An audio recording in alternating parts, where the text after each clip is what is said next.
daily soccer podcast with the Global Sports Podcast Network.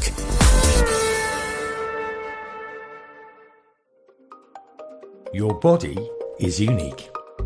And Global Sports Podcast Network has partnered with Bioniq, the world's most personalised supplements. Bioniq provide 100% tailor-made supplements designed to deliver precisely what your body needs at exactly the right level to optimise your health. No guessing. So click the link in the show notes. Use the code GSPN2025 for 40% off your first month's subscription. Bioniq. Don't settle for off-the-shelf solutions made for just anybody. Get what's right for you right now. Hello and welcome to the Daily Liverpool podcast brought to you by the Global Sports Podcast Network. The Champions League kicks off this week and the Reds are the hosts as Atletico Madrid come to Anfield on match day 1 of this season's Champions League campaign. We're looking ahead to that game, maybe do a bit of talk about how we've done so far this season so far. And I'm sure we'll also talk about Curtis Jones as well, because we've got Tom Galwood joining us. Tom, how are you doing, mate? I'm good, thank you. How are you? Not too bad. Very excited about Champions League coming back. We've also got Adarsh Ramchan, who has got 3 pod appearances in a row this week. Is that kind of fantasy league related or something? Are you kind of are there extra points that you're not telling us about or something? I don't know. I just feel like the need to just hop on and got lots to say. Really, we had a really good Tactics Tuesday with Michael later today. If you guys haven't listened to it, make sure you go listen to it. But yeah, I just feel like in the mood to talk more Liverpool. So absolutely, the games are coming thick and fast, right? So. Let's talk a little bit about the weekend's game. I know that we've done the full review. But Tom, how do you think that we've, including the Burnley game, we've had each of those games has pretty much gone down to the wire. How do you think that we've done so far this season? What does it say about Liverpool so far? And, what does it point towards, the rest of the season for us? It's been interesting. I think from a fan's point of view, it's been enjoyable and entertaining, and also rival fans hating us scoring late on. But I think I said it before, and I'm sure it's been mentioned that we are in first or second gear right now. We can go up to 6, and we are 4 for 4 wins. We're 12 points on top of the league. Imagine when we start to go to sort of 4th gear, 5th gear. Like it's worrying, and I think. As well, due to having sort of the first 4 games being once a week and an international break, the flow of it, new players in the flow. Once we start going, I know we love but hate 3 games a week. But once we go back to that, I think Liverpool will just improve because they'll just be playing more. The new players like Ekatike and Verts will be playing so often that it will come a lot quicker. I think we're sort of waiting. The first 4 games has been once a week, so. Let's say Verts didn't start off very great in the first 2 games. I thought he was good against Arsenal, especially in the second half. But once those games start coming, I think Liverpool will settle in, and hopefully we won't keep leaving it so late because it doesn't do good for the old heart rate. But you're right about the games coming, as we've said, thick and fast, and it just creates that rhythm, doesn't it? So you then hope that we do hit some kind of form, and then once we hit our stride, then that we'll be going into the kind of November, December period in better health in terms of our form. But Adarsh, in terms of the start that we've made, as Tom said, 4 games, 4 wins. We haven't really played that well. Bearing in mind, if you look at the title rivals, I would say, and I've always said this, said this last season, this season as well, for me it's Man City, okay? Irrespective of where they are right now, for me it's, if you aim to finish ahead of City, I think you'll win the league. And then I think it's Arsenal, and then you start getting into the kind of outside teams like Chelsea. But bearing in mind how those clubs have done so far in terms of the start of the season, where do you think we are right now? And is it a good platform now going into this Champions League campaign? Yeah, I mean, alluding to Tom's point, I think it's very ominous that we have, like Tom said, we've pretty much been in second gear. And I think that you can see other teams like Man City and Arsenal in particular. I feel like they're already operating in maybe their third or fourth gear. And I think that's worrying for the rest of the league in terms of the levels that Liverpool can get to. And we've still got, loads of games to come. We've got new players settling in. I think there is definitely, I see in the other clubs, particularly Man City, that they can just go on an unbeaten run, and it can be quite ominous for the rest of the league if they want to do that. And I mean, they've got Rodri back, which I think is going to be a massive factor for them. I think Donnarumma, who played on the weekend, could be a game changer. He had a good debut, didn't he? Yeah, he was really solid. So I think they've got a really strong spine with Diaz, Rodri, Donnarumma, and Haaland. And I think if them four keep fit, I completely agree with you, Jesse. I think they'll be the team to watch. And I'm really looking forward to that Liverpool City game, because we get City pull back and proper rivalry instead of that ball fest that we had the other day with Arsenal. Yeah, you've both mentioned that we're kind of operating in kind of second gear at the moment, and you both said, look, once we do get into kind of fourth and fifth gear, watch out, everyone. My only concern is that we're going too many games where we are in second gear, and I just think that, and I had this criticism last season as well, is that there were a lot of games where we're kind of happy to, not, I wouldn't say sit back, because we don't sit back, but the tempo of the game, I just think that we need to up the tempo, because that's where we get caught out. I think when we play that kind of slow, deliberate game where we're just sitting on the ball, and the right back is playing it to the centre back, and then centre back plays it to the left back, and then back again. And then we keep getting pressed back. And that's where kind of mistakes come in. And I just think that we put ourselves under pressure as opposed to other teams putting us under pressure. So what I'd like to see in this in the next few weeks is Liverpool ramping up the tempo. And that's, I think, when we'll see the team go from second gear to third to fourth and to fifth. But if we keep this slow tempo, that's the only concern I've got. I understand where Slot comes from, and it's a balancing act, because we were all used to the Jurgen Klopp era. It's just like hell for that leather from the kickoff. But then we would have the injuries, and we would have hamstring injuries and this and that. Whereas under Slot, we do have less of that. So I suppose it is a balancing act.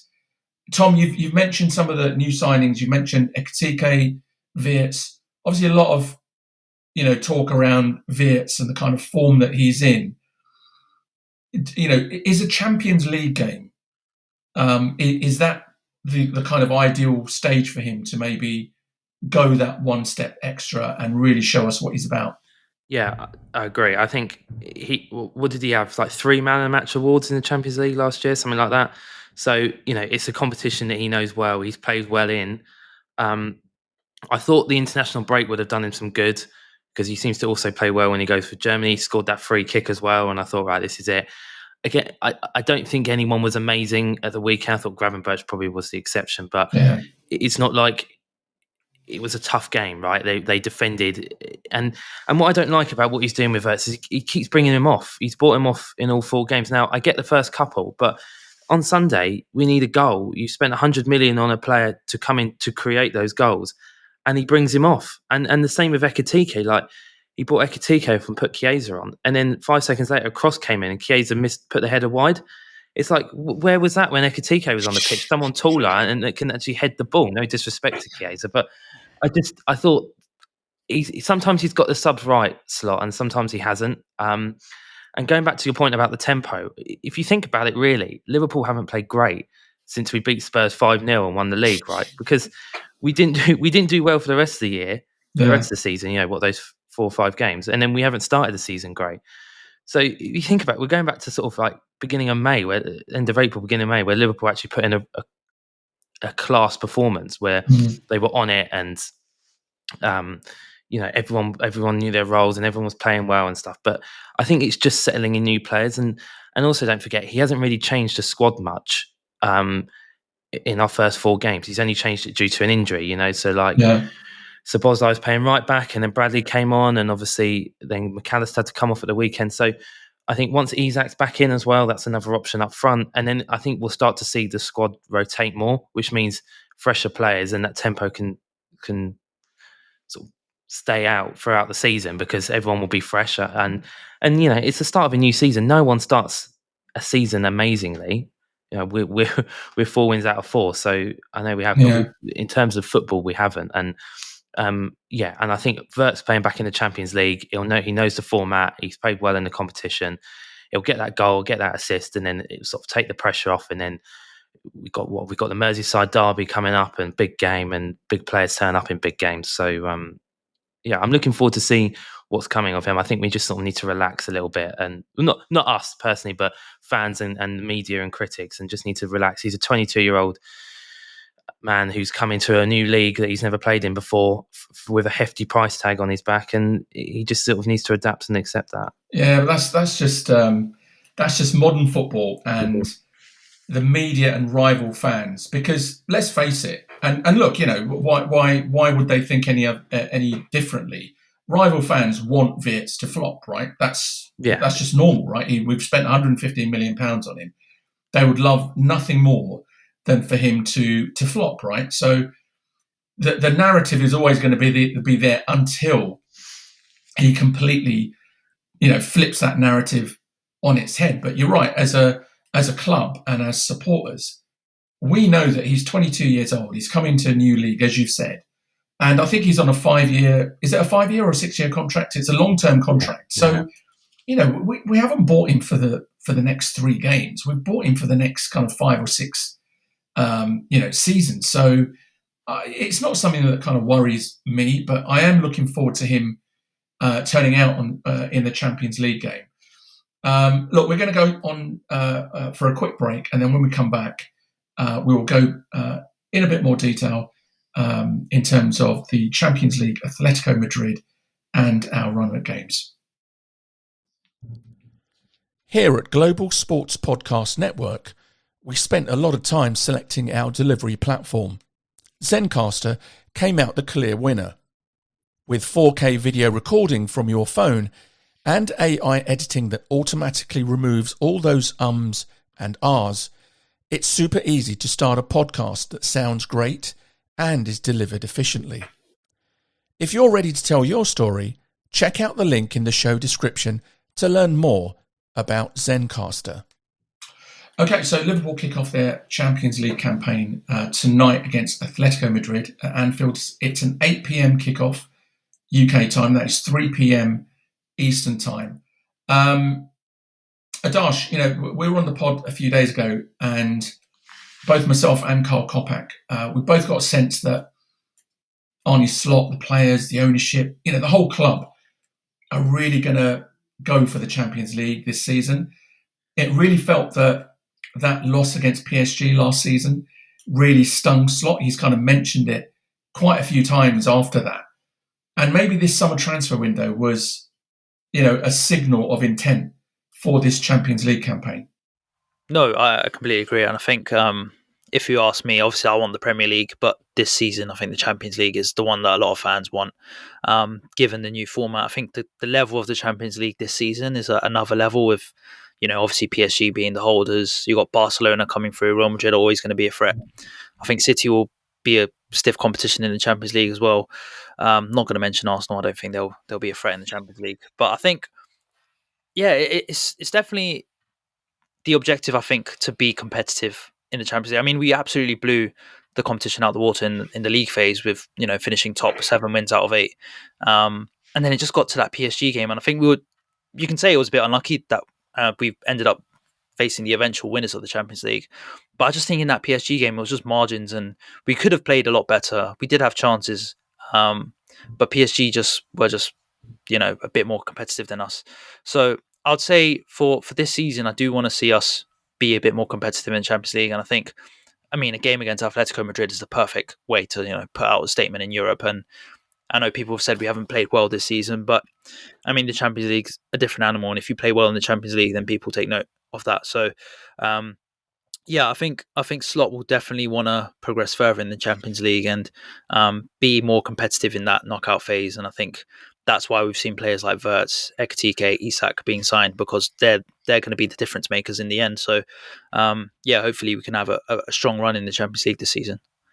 Yeah, I think you're right about the PSG game last season. We were obviously knocked out by the eventual winners, but it was only on penalties, and it could have gone either way. You have to say that they did outplay us in that first game in Paris, and I think even though we lost that only on penalties, I think that was the start of Liverpool really kind of showing the kind of strain of that season, the kind of physical stress on the team. And we probably didn't play that well. You obviously had the League Cup final as well against Newcastle. So it wasn't a great run after that. Tom, it's the second season of this new, kind of restructured Champions League. Last season was a strange one, right? Because none of us were familiar with the format. We've got the benefit of a full season now behind us. So, do we approach this campaign, any differently now that we know that maybe finishing top of the group maybe isn't as advantageous as we thought it was last season? Yeah, I think there'll be. I think Liverpool will set up to finish. Is it top 7, 8, whatever? The top Yeah. 8, yeah. So we might see rotations in teams against sort of the lesser. I mean, we haven't got an easy game. We've got lesser teams, but then we're going to Galatasaray away. So I think we'll see squad rotation in those games to set up for a top 8 finish. I don't think we'll go all guns blazing in all 8 games to finish top 8. Like you said, no one knew last year what the plan was, how to do it, and we ended up drawing PSG, went on and won it. I mean, how unfortunate and unlucky were we? But on the flip side of that, it meant we focused on the league and ended up winning it. So it depends what Liverpool's aims are. If they want to go for the league and not the Champions League, or like you said, the Champions League and not the league, or both, right? Like, who says we can't do both? But that would be some achievement to win the Premier League in your first season and then do the double in the second year. But like you said, with the signings that have been made, there's no reason why Liverpool can't go and do that. We've spent a hell of a lot of money this summer. The way to sort of start getting some of that money back is by finishing top of the Champions League group. I think we made close to 100 million, 90 million last year. So that almost pays for Verts in itself, just finishing top of that group. So it depends what their plans are, right? And if they're financially driven or they just want the success in the tournament. Who knows? But I'm sure we'll see over the next couple of weeks what sort of the aim is. Yeah, I think we're going to be going for both of the big ones. I think Champions League and Premier League is where the focus is going to be, and I think that the domestic cups, as much as we, as fans, we want to win it, and even I'm sure the playing staff, Arne Slot, the players, that they want to win everything. They want to win every competition they're in. But I think you'll see the kind of teams that Slot puts out in those domestic cups, I think is going to be reflective of the priorities that we've got this season. And Adarsh, look, obviously there is been a lot of talk about how Slot is going to fit all of these players into the team. There's always this debate, how are you going to fit Ekatike into the team as with Isak? But now that we are getting into this fixture rhythm, Champions League now is starting, League Cup is around the corner. We're going to be playing every 3 days, right? So, it's going to be interesting how Slot shuffles his pack for these games. Yeah, I think it's also an opportunity for Slot. Obviously, the priority is to go out and win these games, but I think it is also an opportunity to kind of experiment with that front line. And given the performances that we've had in the first 4 games, we haven't been as fluid as we could be. We haven't created as many chances as we could. I think this is a good opportunity for Slot to maybe experiment, whether that's, I don't know, playing 2 up front with Isak, Ekatike, or putting Ekatike out wide on the left, Isak up front.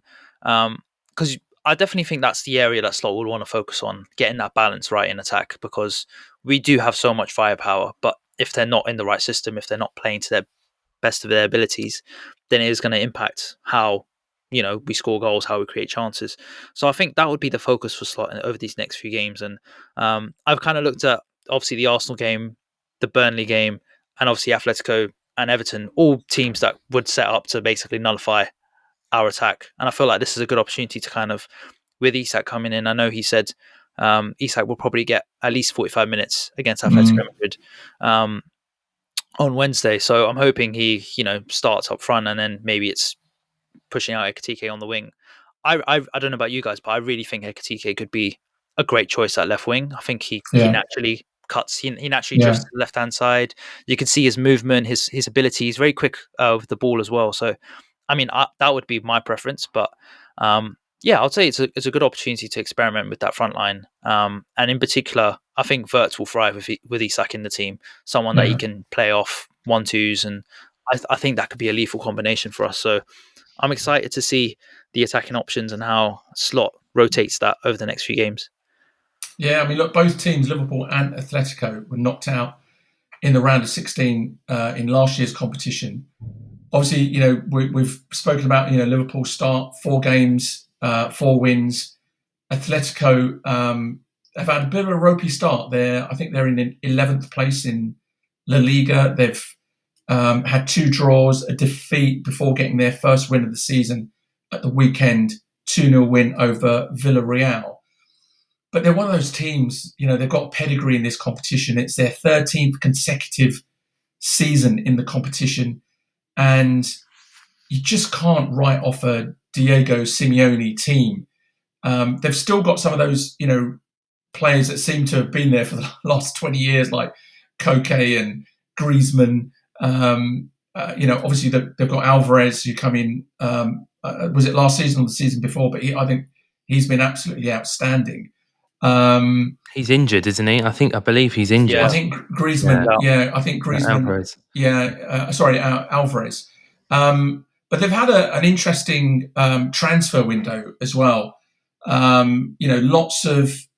Lots of activity. I mean, they've spent quite a bit of money, but again, being a well-run club, they've brought in lots of funds as well. They spent 176 million euros, and they brought in about 70. So they had a net spend of about 100 million.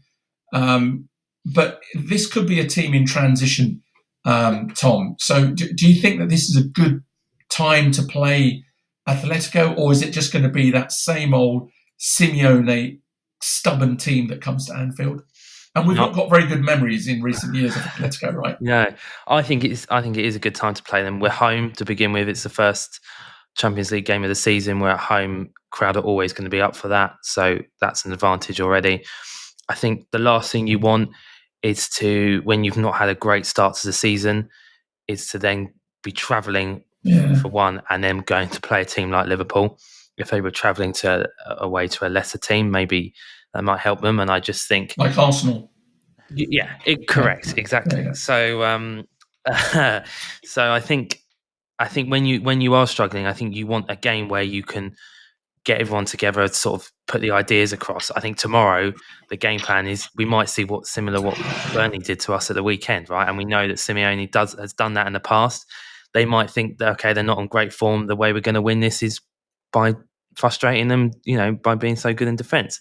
But we don't know, if Isak does play, there's that quality there as well. Like we mentioned, Verts in the Champions League. So I think it's a great time to be playing a team that we've not done so well against in recent history, and it'll be a good way to kick off the Champions League campaign this season. Absolutely.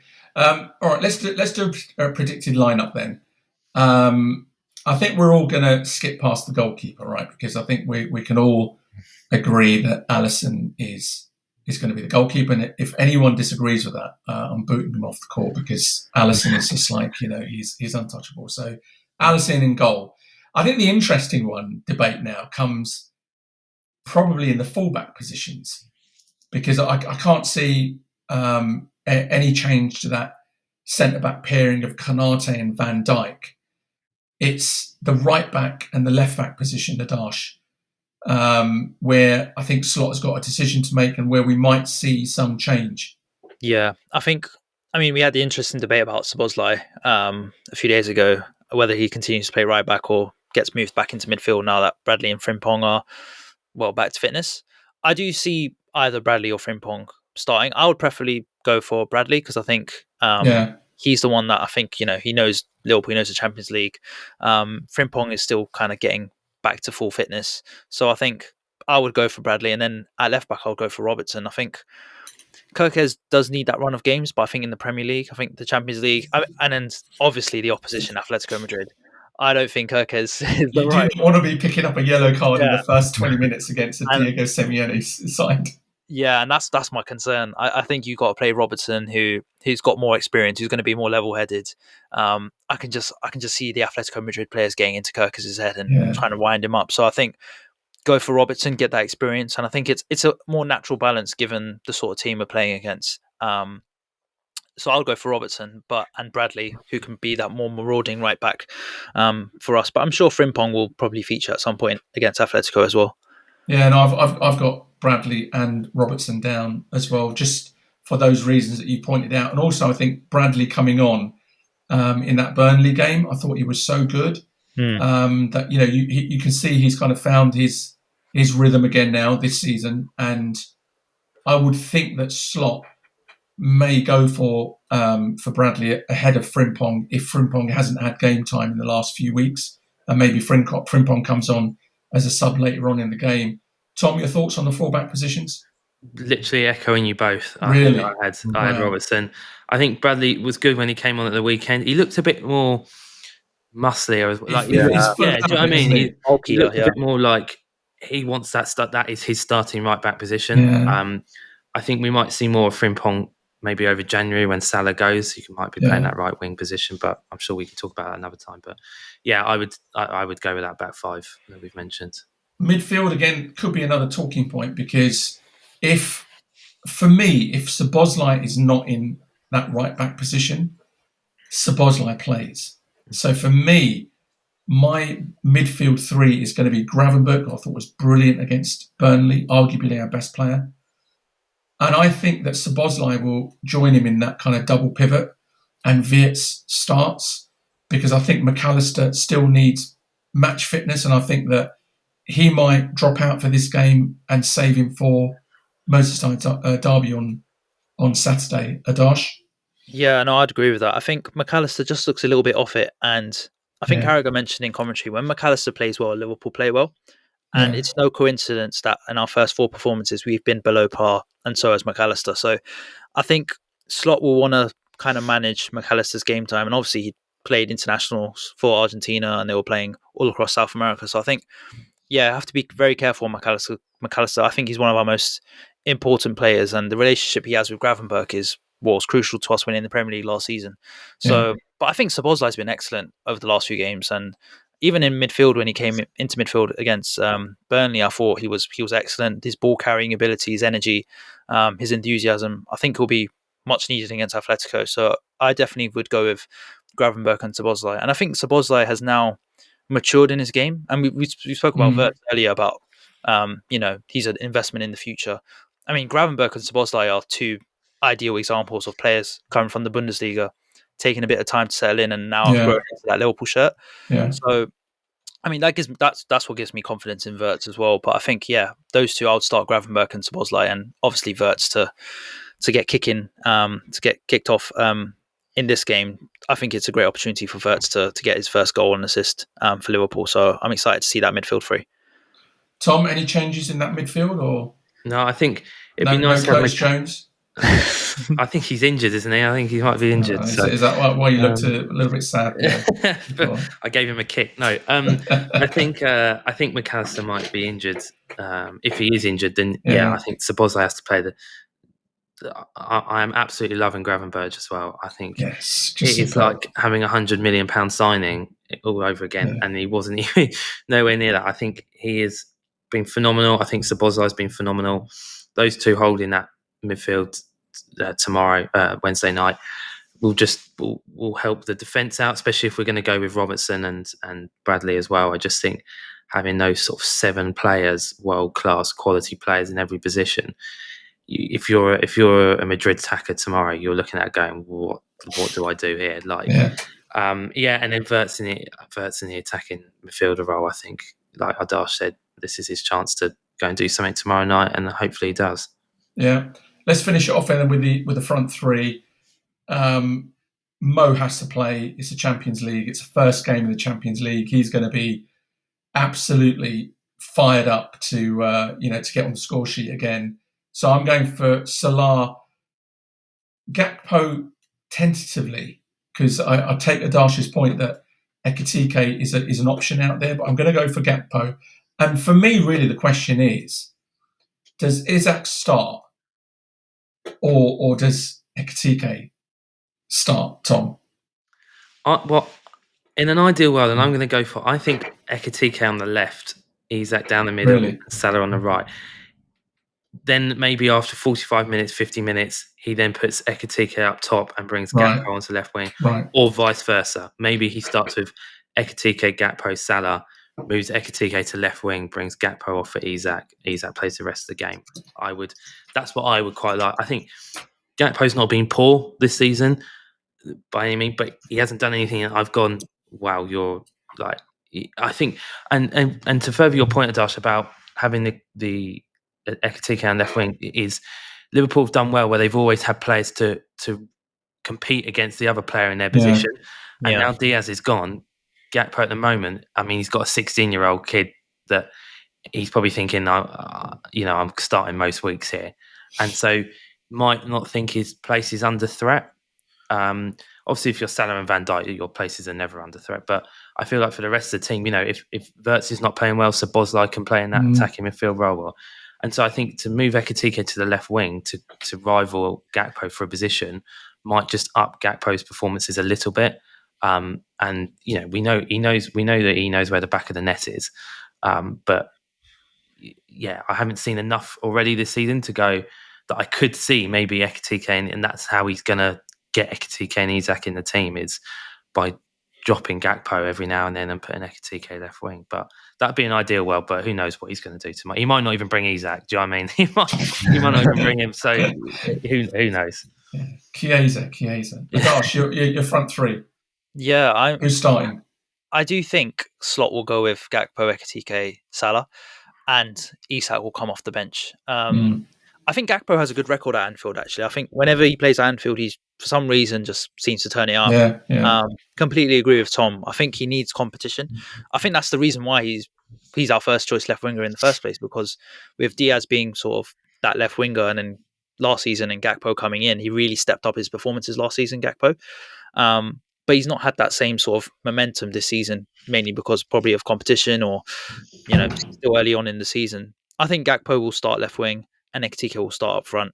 And I think the change will be Gakpo for Isak, Ektike moves to the wing. So I think we will see that shift in Ektike moving to left wing, and Isak moving up front. And I think that could be really exciting. But I think Slot will still want a bit of stability within the formation. And I think you mentioned the fullbacks changing. I feel that will be the main change for the Champions League. But yeah, who knows what Slot's going to do. It's going to be an exciting watch, though. I'm looking forward to it. I've never seen Athletico live at Anfield, and I'm going to be at the game tomorrow, or tonight, I should say. So I'm looking forward to it. And let's do a score prediction. I'm going to start off. I'm going to say 2-0 Liverpool, and I think we're going to see a Verts Anfield goal. So, I'm going 2-0 Liverpool, which is very optimistic, I know. Tom? I'm going to go 3-0. I think despite the defence, I think everyone is going to be so up for it tomorrow night. It will remind me of Real Madrid last season, where for 90 minutes, those Liverpool fans and players were totally up for it. Yeah. And I just think with Madrid not being in the best form as well, take that into factor. I think our defence are too good. And yeah, I'm going to go bold. I back our boys. I'm going to go 3-0. 3-0. Adarsh, you're going to go 4? Because I've gone 2. Tom's gone 3. No, I'm actually going to be a bit more pessimistic. I'm going to go 2-1. I think it'll be a bit of the reverse in terms of I just still feel like we'll get a late goal. I don't know why. I still think we're a few games away from really clicking. Hence why I've been a bit more cautious with my prediction. But I think Isak will come off the bench to score the winner. And I feel like me and Michael were talking about this yesterday, that wall in AXA with all the like big moments of the season, and like the mentality of the boys to just keep going. I feel like Isak will get his moment. and it'll be a dream debut. And I'm hoping Verts is still on the pitch to give him the assist. But I'm going 2-1. I think it'll be a cagey affair. I still think we're a few games away from really clicking, so that's why I've gone for 2-1. Exactly. Winner. The Geordies will love that one. Yeah. But I think we're gonna leave it there. Thank you for listening to the Daily Liverpool podcast, brought to you by the Global Sports Podcast Network. We'll be back to review this Champions League game against Atletico on Thursday, and then the build-up begins to the season's first Merseyside derby of the season. Until next time, from myself, from Tom, and from Adarsh, thank you for listening.